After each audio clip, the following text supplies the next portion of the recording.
correct me if I'm wrong, Elizabeth Cady Stanton and Susan B. Anthony, they're not using the term feminism, but it's basically just agreed in general that they were early feminists. That basically how it is. Yeah, and I think they eventually used it later. But yeah, I think the bigger focus was the suffrage angle and really creating a narrative that they were the very first ones to be focused on this and really creating a brand for themselves, even so much as Katie Stanton sort of rewriting the Seneca Falls conference to include Susan B. Anthony in it, who was not part of it. They didn't meet until later after the fact. Hmm. But Susan B. Interesting. Anthony, or I'm sorry, Katie Stanton was saw that there could be other competition and wanted to make sure that she was the one that was given credit for really being the foundress of it. Okay, so like I said, in this sort of the Catholic feminist world, these two women are held up as important, forebears. Mhm. So, well, for people who don't much about them at all, maybe you could just, what's the sort of the Mm. standard view? What are we normally told about Yeah. them? Yeah, I mean, for the sake of time, I know that they like you mentioned before, they really are thought to be, pro-life, very benevolent, and I think by and large we have this sense that feminism has been this benevolent force, but they're sort of the matrons of it that got it started and were promoting the vote, and that was kind of it. There's not any of the baggage that was really associated with them. So Right. that those are the kinds of things that have been kind of airbrushed out of the story, and it's obviously been very effective because most of us have had this sense that that's exactly how things went, I think. And so it's not until you really start looking, digging deeper, and you realize that actually there was a lot more going on. And again, you see these ideas of Shelley sort of resurfacing. You see the occult resurfacing, and you certainly see this idea of what the that smashing the patriarchy kind of concept of this ideal of the independent woman, outside of the family, outside of children, outside of husband, all of those kinds of Right. things. What should be said about Elizabeth Cady Stanton and Susan B. Mm. Anthony beyond the sort of standard, women's Yeah. suffrage kind of thing? Well, I think people need to really understand just the role that the occult played in their own work, and this is a time of the Great Awakening in the United States. It's after the second. I'm sorry, it's after the Civil War. You've got children dying from all kinds of disease, at the drop of a hat. You've also have all these people that have just died in the war, and people are really fascinated. Also, you have the technology is changing. There's the telegraph, and you know people can reach each other in ways that they couldn't before. So seances end up becoming this really big thing. This rapping on tables, these spirit tables that they call them, whereas basically, a medium would help people communicate, and then the spirits would respond either through the medium or with knocking on the table. And that was one of the things that Elizabeth Cady Stanton was just right in the heart of that. And she used the spirit table. That's where she came up with the idea for the Seneca Falls Convention. It's actually in the Smithsonian today. But that was something that was very much a part of who she was. She was raised a Calvinist. She ended up rejecting that and was actually very anti Christian, and the spiritualism that she embodied or that she embraced was really worked so well with her own purposes because of the fact that it got rid of pastors, it got rid of men, it got rid of any kind of masculine authority within the church because you didn't need them anymore because you suddenly had a female medium who was communicating with the spirits, and that was really all that was necessary for her kind of spiritualism. So that was a main piece. I think also she clearly wrote this book called The Women's Bible, which was, if you look at it, it sort of feels like an angry adolescent sort of just going through in a very juvenile way and making commentary every time there's a woman mentioned in scripture. And she wasn't the only author. There were other women that were involved in it, and all of them were involved in some degree or another with this group called, or this esoteric spiritualism called Theosophy, which was sort of this cobbled together kind of religion. And so that was another important layer of it. So yeah, there were a lot of things that were going on that and I think people need to know too that Katie Stanton was really the mastermind behind all of this. She was home with her Right. children. She's the one that came up with the ideas, and Susan B. Anthony was the one that had the time. She wasn't married. She had a lot of time on her hands, and she was the one that could go out and speak to different groups, because Cady Stanton certainly couldn't leave home. So that's how they worked really as a team.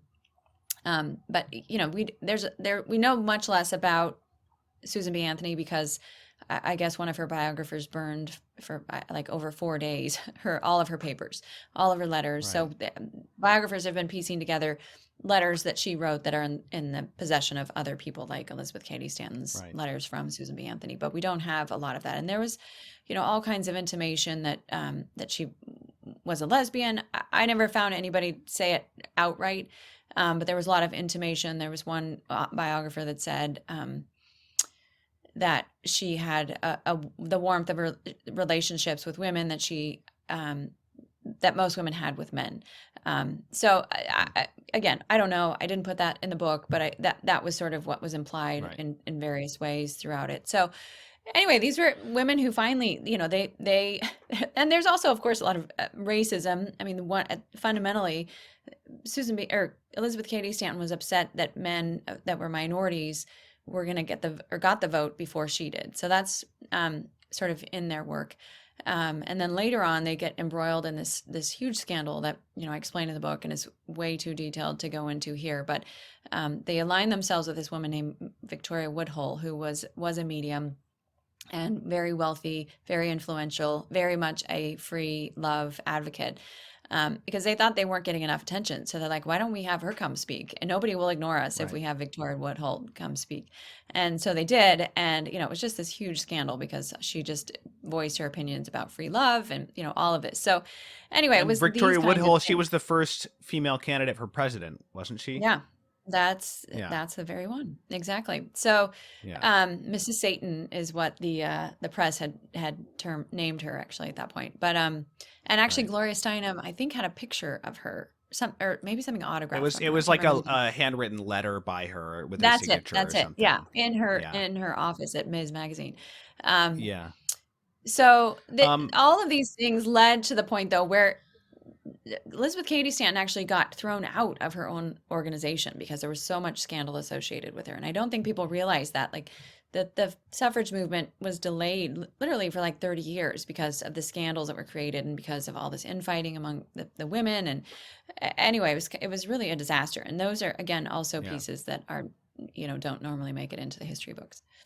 Right. You also had a quote from Susan B. Anthony saying that when she was going around the country giving speeches, she was praying to the spirits to like become, because she wished she could become a medium, while Yeah. giving her speeches, to give better speeches. And what Yeah. is the Yeah.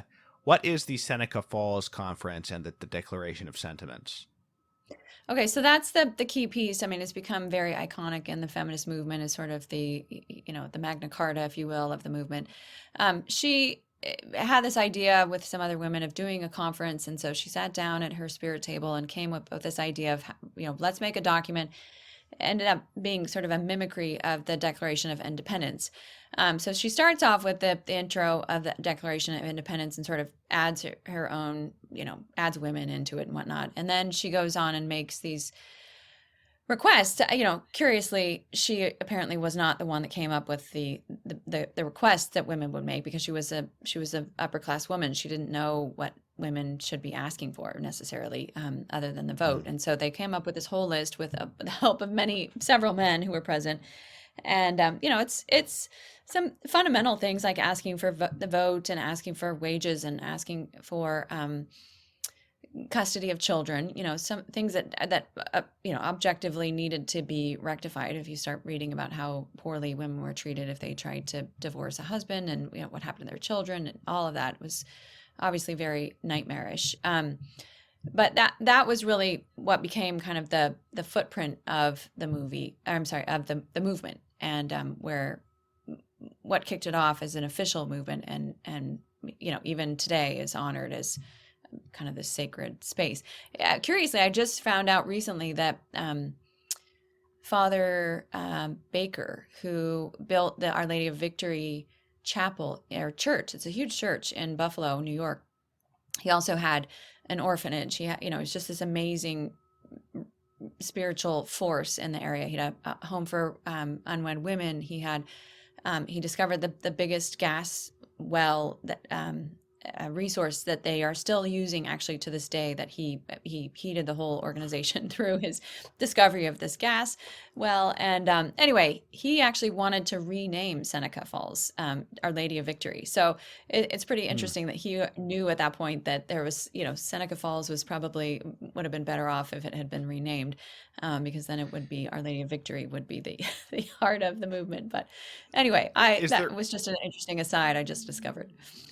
is there anything about the content of the Declaration of Sentiments from the Seneca Falls Conference that you would critique in terms of the grievances listed Mm, or the requests that are yeah. made? I mean, the one thing that's really interesting is just to see what the grievances are, and to see how what really is happening is sort of the splitting up of the family. This is where it really starts in so many respects, because some of the things they're asking for about, custody of the children, you can see when you split up the family, it's got to go to one parent or the other. And so they're asking for it to, obviously, the custody to go to women some of the time.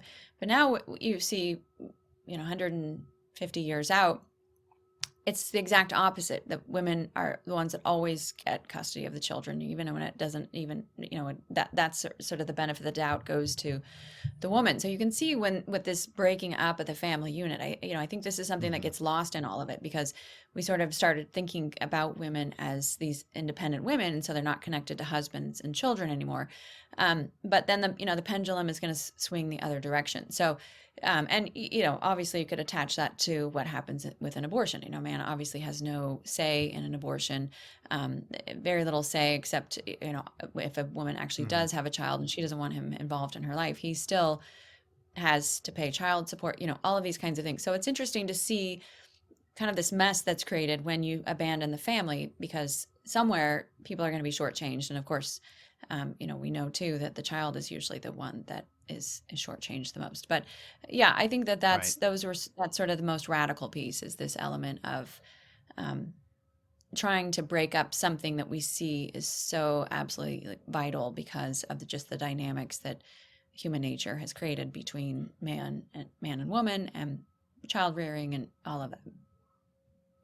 Right. Yeah. And I was very struck by the point in your book, because I knew about the Seneca Falls in the Declaration, but I did not know that the Declaration was literally written on that spirit table that she Hmm. used to, Hmm. to have seances, which again, you mentioned you can see Yeah. in the Smithsonian.